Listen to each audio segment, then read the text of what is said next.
Hey everybody, guess what? I'm thinking about coming back to Tokyo. And I'm not exactly sure where I'm going to stay yet. I'm just kind of thinking about it. But I wanted to come see you. I wanted to talk to you.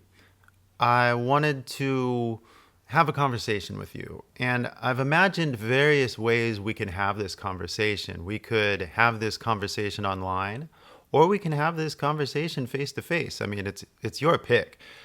The biggest thing that's preventing us from having a conversation, I would say, is just the time zone. By the time I'm ready to talk and to open my mouth, it's usually about 3 o'clock in the afternoon, maybe 1 to 3, depending on my mood. But for you guys, it's basically like midnight, not midnight, but like 4 in the morning or something like that right now, something like that. So basically, it's hard to have a conversation when you're sleepy. You know what I mean? You kind of don't think about the same things as I'm kind of thinking about. So it would be nice if we could line up our consciousness schedules, if that makes any sense, so that we can actually line up and have a conversation. I'm not opposed to having a conversation online. And I can send you a link so we can have this conversation. It's just, again, the time zone just really makes it hard to have a conversation. And, unless it's like 8 in the morning for you, and then it's like, in the evening for, you know what I mean? Like if you're cool with that, but it just kind of limits the possibilities that we can have if I just go over there. You know what I mean? And there's also the amazing thing that we could possibly meet in reality. I'm not opposed to meeting anybody in reality. The last time I was in Japan, I kind of was trying to like feel what it's like to live in Japan and be a YouTuber. And, I'm like, well, I got my videos that everybody's watching. I'm going to keep making those, which requires a lot of my time.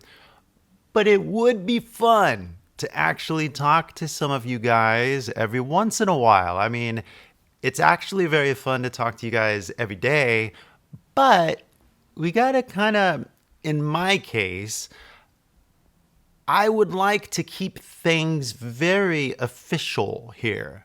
If you guys want to be bilingual, then let's have a conversation. You know what I mean?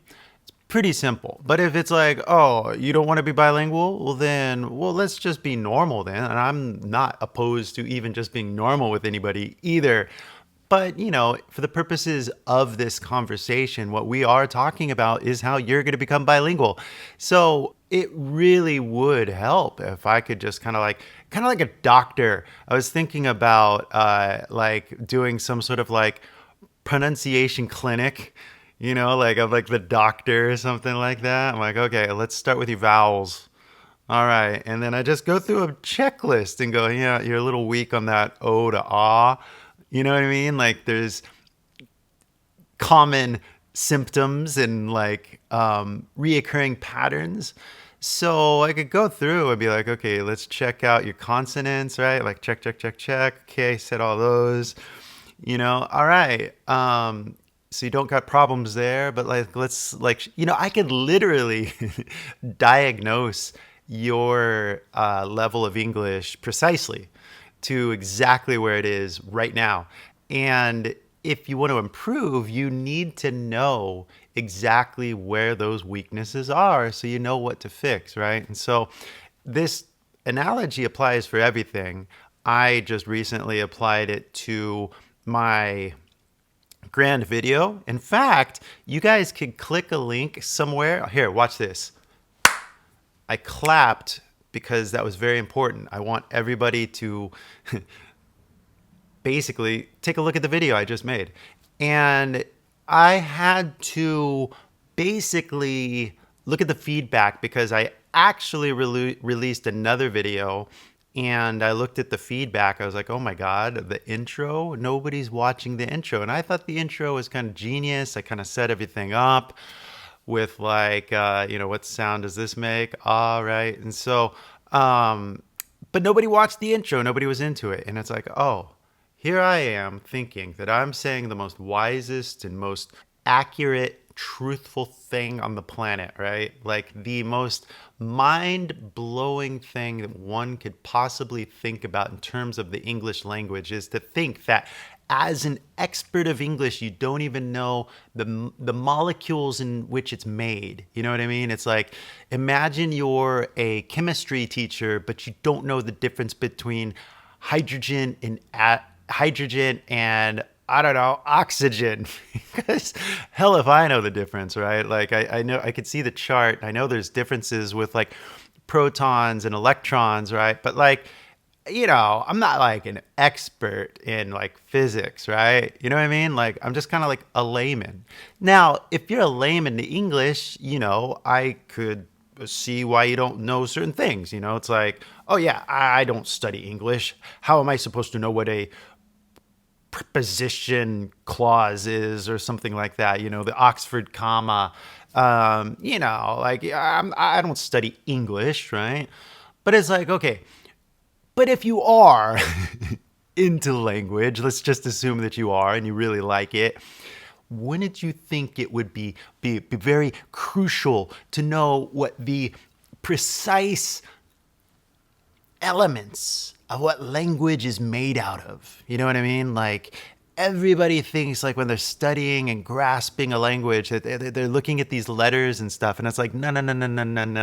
The language experience is a 100% auditory experience. And if I talk about a blue sky with puffy clouds, you should be able to see a blue sky with puffy clouds without me having to make a video to show you what a blue sky with puffy clouds looks like. Now, maybe you're imagining some sort of like Totoro scene. You're out in the countryside and you see these puffy summer clouds, right? Like that's a pretty typical image that one could possibly visualize. But sometimes I visualize a more like out west puffy clouds. Now, if you've never been to California, if you've never been to Arizona, you've never been to Nevada, then it could be hard to maybe visualize. Like, let's just say Sedona has these puffy white clouds.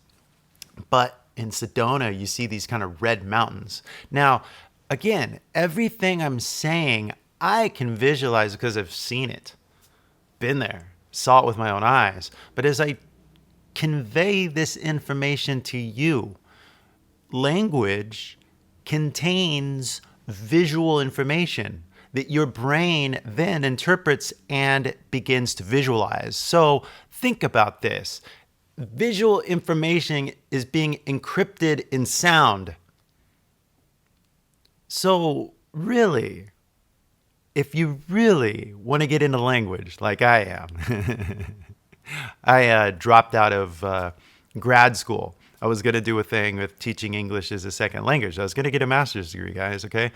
I dropped out because I was like, I think I can figure this out. Like what I'm curious about, we're not talking about in these fundamental grammar trees and stuff like that we were learning. And that, by the way, that's the first time I learned the International Phonetic Alphabet. I was in grad school, all right? So it's like there's a problem with English and nobody's addressing it at all. And like, I am on a quest, if you will, to basically share the revolution. And the revolution is not necessarily just like a circle revolving, right? Revolution, get it?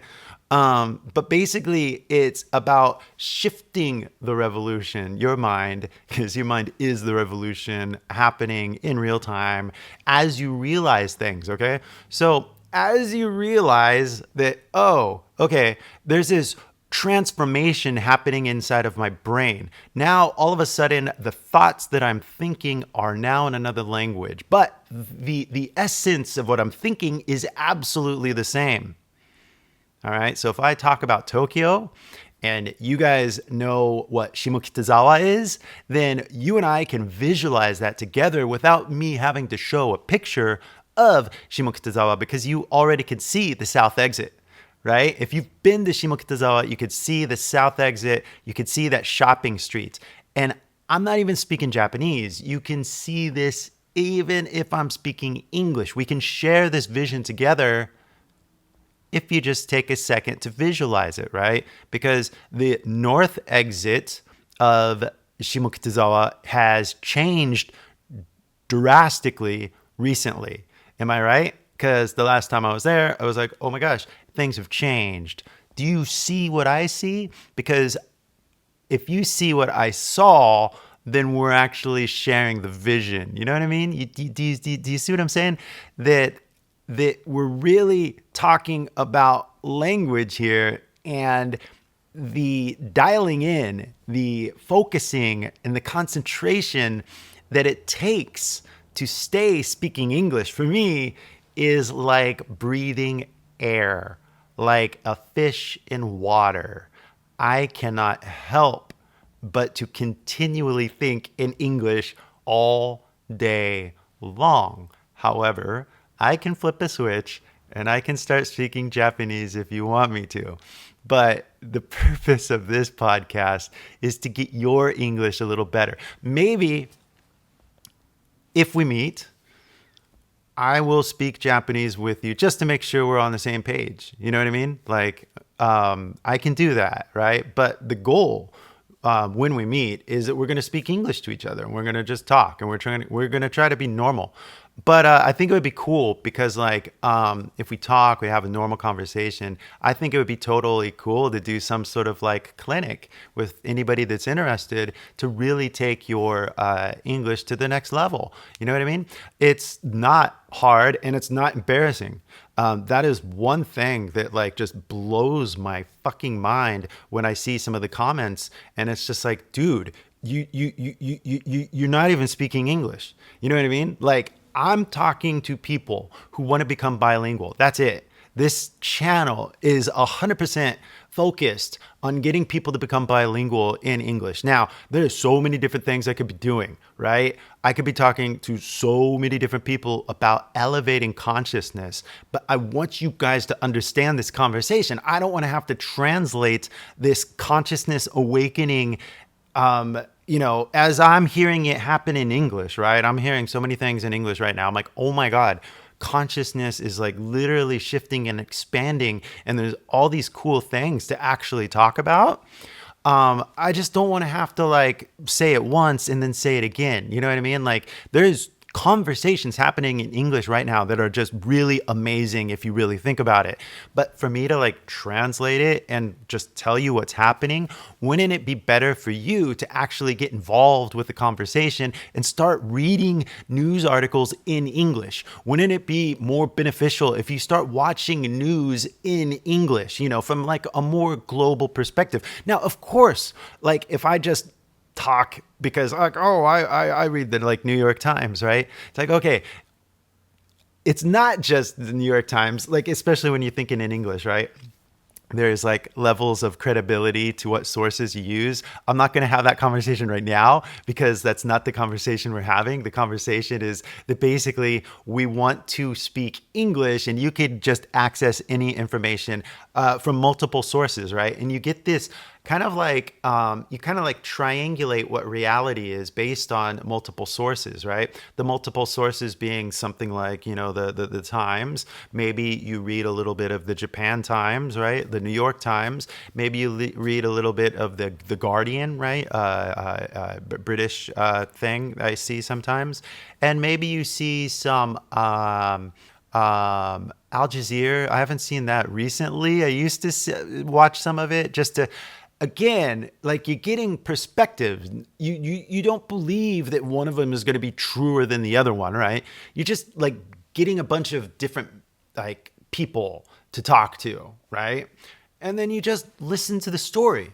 And then you'll see some of it lines up this way, some of it lines up this way. Some of this sounds more like progressive thinking. Some of this sounds like literal propaganda. That's right, propaganda, guys. Welcome to reality. We are in a little mind war. happening right now. Everything is mind space, if you think about it, because everything is about decision making, and decision making is about influencing these decisions. And a lot of money is going into YouTube and Facebook to basically alter your thinking.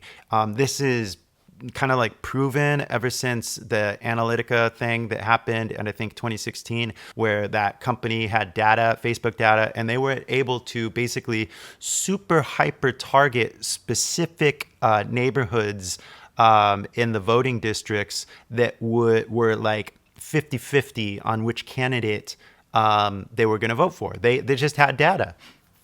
And with this data, they had knowledge. And with this knowledge, they're like, well, we don't need to send like the entire country a message. We're just going to send a very specific message to people literally in this neighborhood, or in this region. And so they were able to basically shift the election based on knowledge and the manipulation of that knowledge. Now, it's not actually, this is a longer story than we need to talk about right now, but what we are talking about is that the internet is full of ideas, and some of them are good, or some of them are bad, and you do need to trust who you're listening to as you take on the information. I try to stay in my lane, though. That is why we're talking about how to become bilingual, and I am not talking about the truth or the falseness of any particular story, statement, person, or stream of information that you listen to. But I can say that thinking in Japanese will definitely shape the reality that you live in. And there's other stories that talk about that. We could talk about that another time. But by literally shifting your thinking into English, you literally shape your reality into a bigger one, not a better one, not even different. It's the same reality. You just shift perspective. That's all you're doing. Like literally, it's like me looking at one camera and then shifting and going, it's the same reality. You're just seeing it through a different lens. Right? Again, another metaphor here, but metaphors are encoded information to a specific population. So anybody speaking English then understands what I'm saying, literally. But on any point of this journey, in this conversation that I've had with you, if you don't understand what I'm saying, you have to raise your hand and say, I'm sorry. Can you say that again? What are you talking about? Changing consciousness, shifting consciousness. What are you talking about? You're allowed to ask questions at any time if this was a conversation. So I would like to leave you with this thought. I want to have a conversation with you. And I'm thinking about going to Tokyo. I'm thinking about going to Shimokitazawa in October. So if you want to meet, leave me a comment. Also, you can follow me on Kai Senpai on my Instagram, and you can contact me there. I'm not going to meet everybody. Straight up. No weirdos. Anybody that's nice and literally listens to my videos, I would definitely want to talk to you. It's like one way or the other. It'd be an interesting conversation. I can help you. And obviously, though, if we're having the conversation, we're going to film it. Because I want everybody to witness the magic of what it's like to gradually and consciously change your thinking. Expanding your consciousness is one of the most exciting things you could possibly be doing in your life today, right now. I was fortunate to expand my consciousness by becoming bilingual way back like when I was in high school, right?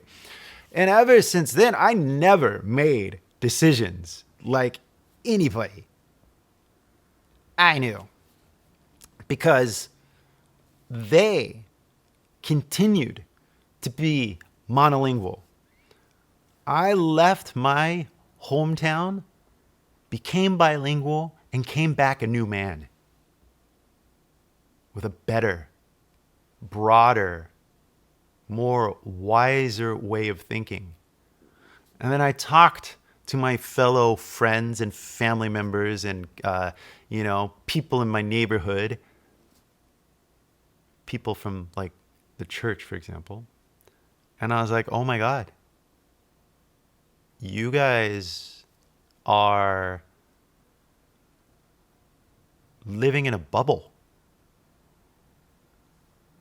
You guys haven't left the bubble. You literally don't know anything at all about the world in a very tangible way. All you know are the stories that people have told you, be it your teachers or your priests or your TV announcers. You know what I mean? So I was like, oh, go to college, get a job, and buy a house. But it's like, no, get a car. Like, oh my God, like, what a waste of my time. If I'm gonna like work that hard to like get a car, you know what I mean? Like, no thanks. Why would I get a car if I can live in a neighborhood where I can walk to awesome cafes, awesome bars? You know what I mean? Like, wow, that would be great. Like right now I'm in this neighborhood here in like Orange County right now because I had to take a break from being in Japan because of the visa issue. We could talk about it later. But man, I'm like walking in these neighborhoods and I do not like it. Oh my God, you need a car if you're going to live in California. And it's just like, oh, I love California, but then again, I don't. We can talk about that later too. The whole point is I'm thinking about coming to Tokyo, thinking about coming to Tokyo in October, thinking about maybe having a conversation with you. And again, we could do it online. Like I can send you a link and we could do like a Zoom meeting or something like that. Or we can meet somewhere in reality and we can set up the cameras that way. Either or, whatever you're more comfortable with, I don't care. It's kind of like exciting to have a conversation at a cafe with a camera, I'm not gonna lie. A lot of people do get like, oh, look at there's Kai Senpai. Like, yep, that's right. Hello, thanks. What, you guys want to join the conversation? You know what I mean? So basically, long story short, that could be happening in October. If you guys have any comments, any questions, please try to do it in English. Like that's kind of like the point, right? And I'll be happy to answer it and we could talk about it then. But like I said, I think that it would be way better for this podcast if we really just started talking to each other. So I'm going to be doing that pretty soon. Thanks for watching up to now. Keep it in mind. And remember, always as just a reminder at the end here, 1,000 things to listen to. Listen to the news, watch some sports, watch a comedy show. It doesn't matter. Stop watching lessons. And then find 10 people that you can actually have a conversation with. And then be you and mimic, though. Like you polish yourself. This one's like a very complicated one. We could talk about it later. But like you're always polishing and you're always kind of getting better. You're always kind of focusing on being the best version of yourself possible. And part of that is the words coming out of your mouth. And you practice in such a way that you're able to think and speak at the same time without looking like a fool. Anybody could do it, but you have to literally practice like I'm doing right now. It's like, I do not like giving monologues, okay? I can do it, but if a tree falls in the forest and nobody's around to hear it, did the tree make a sound? It's like, whoa, it's like so amazing to think about, right? Like, are we talking about enlightenment here or what? Now, we can have that conversation later too, because seriously, the suffering that I see in people is amazing. And the switch is right here. You just flip a switch and the suffering ends. Now, to explain this to people really becomes complicated. Because they're like, what? Like, yeah. You're suffering and you don't need to. Watch. And you flip a switch. We can talk about meditation later. But again, my purpose, our purpose, if you will, our purpose is to expand our consciousness. And in order to expand our consciousness with people from all over the globe, I mean, I remember having a conversation with a girl in Mexico City about, for example, Instagram promotion. And I'm like, well, hey, I know a few things about YouTube. I don't know much about Instagram, but we can have a conversation. And we had a conversation because it's like, I know a little about this. You know a little about that. Let's get together and see what happens. Like, and that's a good conversation when it's not necessarily, I am teaching you this. And what? What are you going to give me in return? You know? I can teach a lot. But what are you going to give me? You know? Think about it. Now, seriously, think about it. I give so much of my time and my efforts and the purity of my thoughts, all with the hopes that you guys just become bilingual and you start to speak more like a native speaker. You start to speak like an American. You start to speak like a Californian. That's my goal. And if you need more help with that, watch this video. There's a link somewhere. And again, leave a comment if you want. But that's the goal. That's the intent. That's the dream. If you want to be a part of it, I hope to be seeing you soon. Take it easy, guys. Bye-bye. Peace.